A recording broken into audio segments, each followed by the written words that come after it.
hosting artifacts dating back as far as the 9th century, telling us more about the early visitors of the coastline and highlighting intensively for the visitors who are not well mentioned in our data. We can identify their presence by their articles.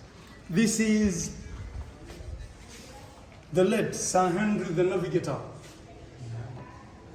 born out of a Portuguese dad and a British mother around 1397. He died 1460. He was the pioneer of the schools of navigation in Portugal and an inspiration to many of the Portuguese explorers from Vasco da Gama downwards. This is part of their art.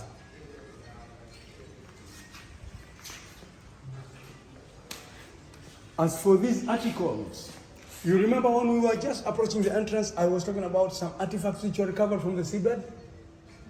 Yes. The anchor and the cannon guns, it was plus these. The glass table line up to the wall.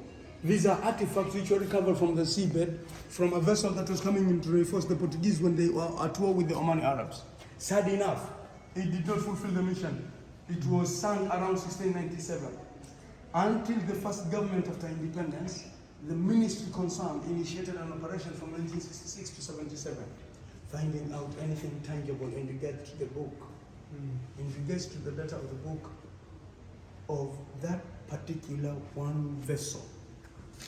Divers were hired and this is the march they performed. What is number 3? Blocks, fully blocks, Rhoda. Rhoda. Unajua hizi zile za kamba kwa kisima ya maji. Rhoda. Yes. Kuna zile vitu tunapitisha kamba. Yes. Ziko round hivi. Yes. Hiyo ndio inacheza na tusaidia kurahisisha kuvuta. Yeah. Those are the pulleys we're talking about. But so for these ones were mainly for the sails. Ile kitaba ya juu.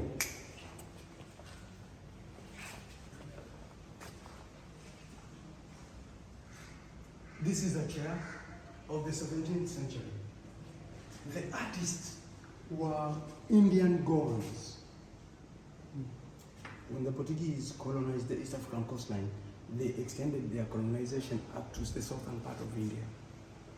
This is what we call the Goans. They intermarried there, and the product is the Goans. So if you hear of any Indian Goan, know that it's a breed out of Portuguese and an Indian. Get it up? So this chair was made on those sides. And when it was complete, it was brought to Mombasa. The Portuguese received it and they preferred to offer this for a present to one of the kingdoms within the Lamu archipelago. Lamu is the far northern side of our coastline, bordering almost Somalia. Give the reference of the Goans in South Africa. The Goans in South Africa? Yeah. They have the same, if I'm not wrong. They are the same people, right? Yeah. Any Goan in this world, unless there is another Goa that I'm not aware of, but so far from the little that I know of, Goans are always a breed of the Portuguese and the Indians. It is the southern side of India. Side Mexicans. Breed of Spanish. That is of the 17th century. That is out of the 17th century. This is a Persian chest. It's a 19th century art or a treasure box. Trash. Big treasure.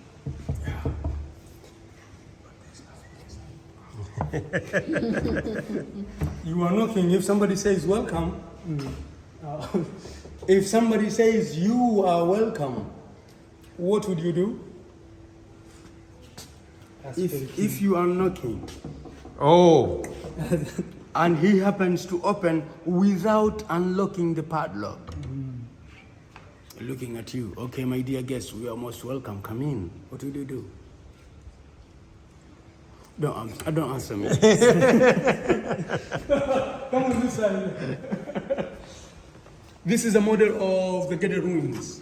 Gede is 100 kilometers north of Mombasa and 20 kilometers south of Malindi. In most of the data, especially in our country, it's mainly talking about the 15th and 16th century under the Swahilis. Who are these Swahilis? This was a breed between the Persians and the native Africans on those sides.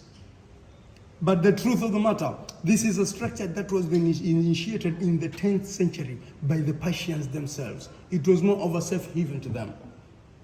Now, coming to the 15th and 16th century, late 16th century, this place was abandoned due to scarcity of fresh water and several inventions, mainly from the cannibalic society, the Zimbas, who were part of the Zulus.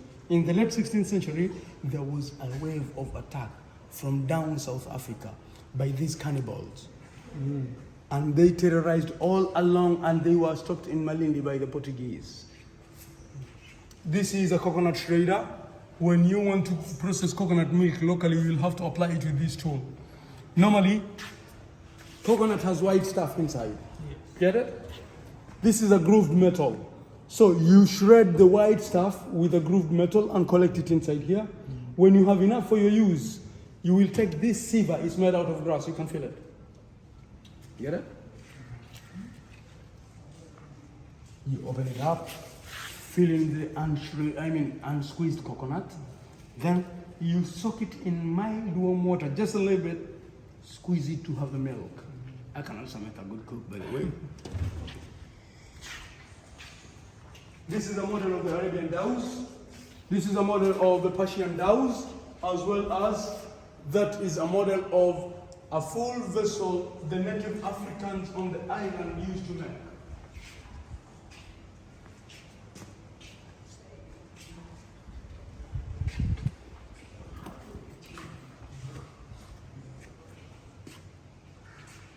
And from here, these are artifacts which were obtained from different sources. Those by the glass table to the wall on that side were mainly from the seabed, from a vessel, but the rest are from different sources. This is fine China. This is China, yeah? Yeah, the ceramics and the porcelain mostly talk about the Chinese or the Far East.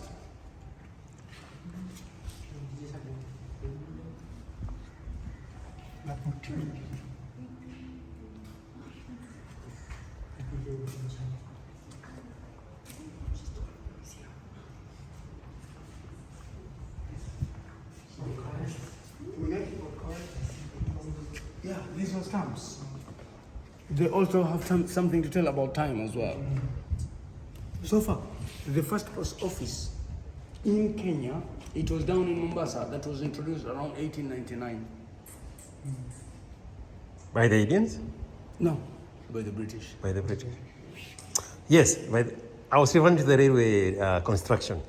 The British did it with Indian labor. Yeah, so that was the second exodus. Yeah. The first exodus of Indians were imported at the time of the Portuguese. But that is not well mentioned because they normally apply it as it was a forced labor. It is only talking about the natives down here getting forced. But they forced the natives as well as imported more Indians. Indians, in fact, were here far earlier.